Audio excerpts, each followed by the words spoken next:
ఈరోజు వాక్యము ఆదికాండము 39వ అధ్యాయం 19 నుండి 23 వచనాలు.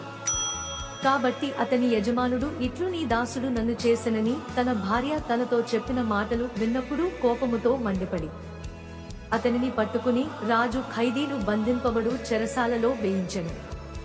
అతడక్కడ చెరసాలలో ఉండెను. అయితే యెహోవా యోసేపునకు తోడైయుండి అతని యందు కనికరపడి అతని మీద ఆ చెరసాల యొక్క అధిపతికి కటాక్షము కలుగునట్లు చేసెను.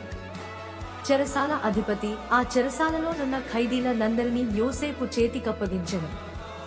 వారక్కడ ఏమి చేసిరో అదంతయు అతడే చేయించువాడు.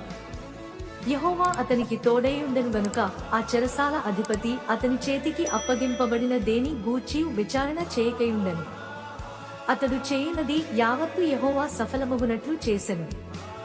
దేవుడు ఈ చిన్ని లేఖన భాగాన్ని దీవించి ఆశీర్వదించునుగాక. ఆమెన్.